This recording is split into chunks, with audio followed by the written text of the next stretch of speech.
Drawn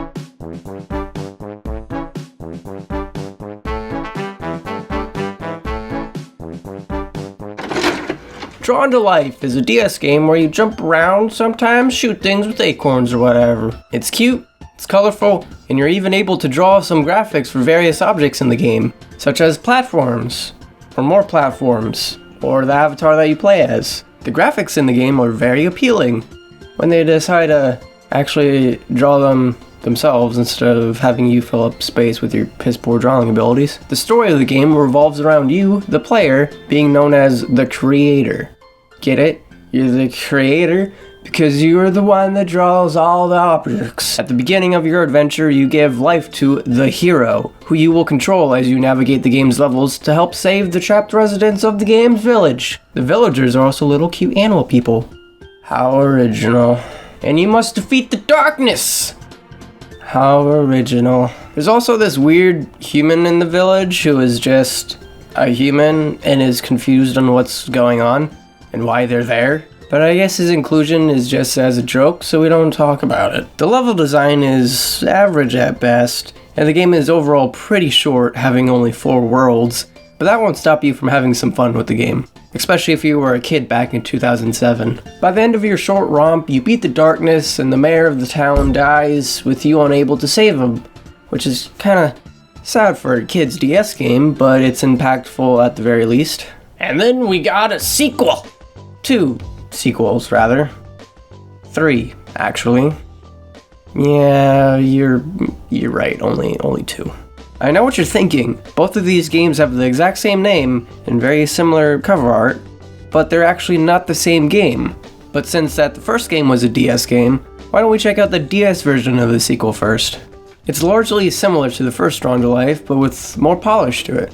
The graphics and environments have way more detail in them, and if you're not in the mood to draw when you're prompted to, they actually let you fill it in with a default drawing made by the dev team instead, which is much nicer for lazy boys such as myself. Overall, a good sequel for a classic DS platformer. I wonder how this one ends. Oh. Ends with the human from the first game waking up from a coma because he got in a car crash and his sister is badly hurt and both of his parents got killed in the crash.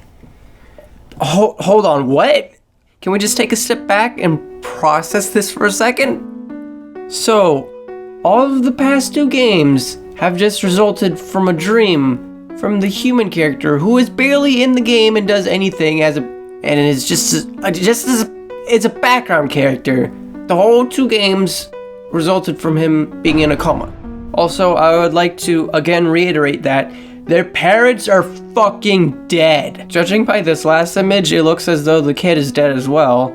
That's the face of a vegetable if I've ever seen one. Jesus!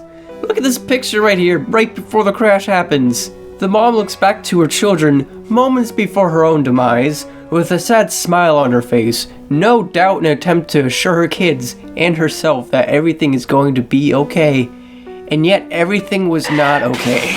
This is a face of a young woman who has no idea if her little brother is going to get out alive from a deadly car crash in a children's E for Everyone 2D platformer where they get to make colorful drawings. Now, I am all for endings that pull the rug out from under you and really throw you for a loop. Having something big cultivate that they've been building up ever since the beginning of the story.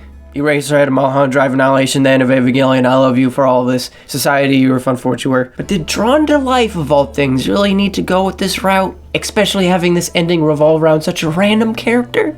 Maybe they could have gone about it in a better way, but as it stands, there was no need for that. As a kid, it didn't even shock or depress me.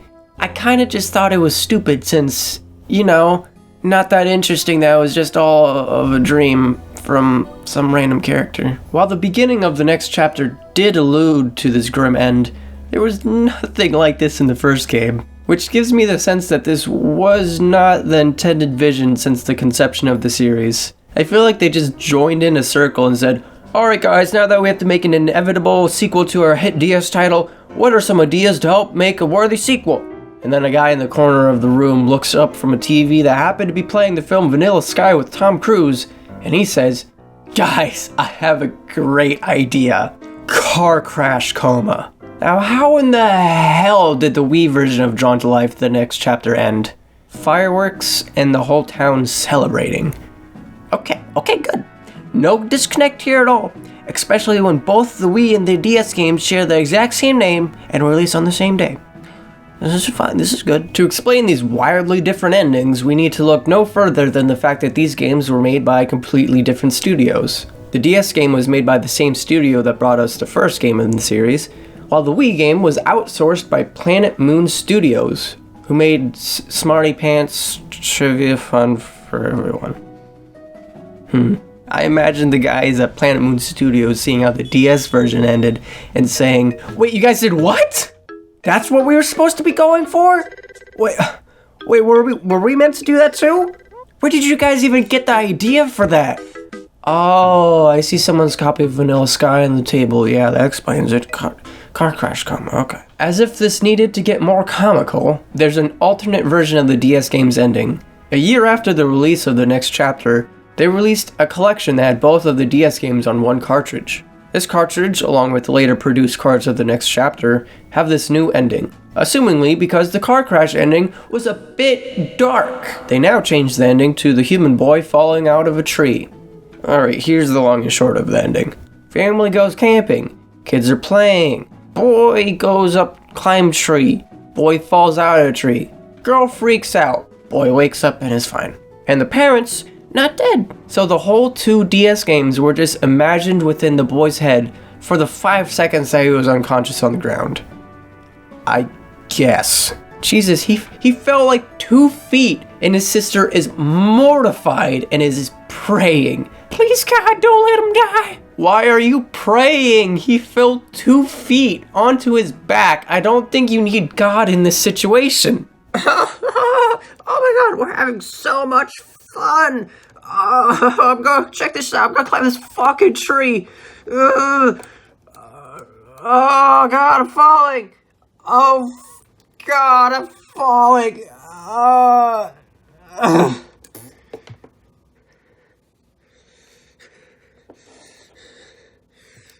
He's in God's hands now. So you either got a kid falling from a small tree, or a kid barely surviving a car crash where his parents died and he's barely able to process what happened, as his sister is crying in relief that, at the very least, her younger brother isn't dead. I'm not sure which ending I should be more upset about.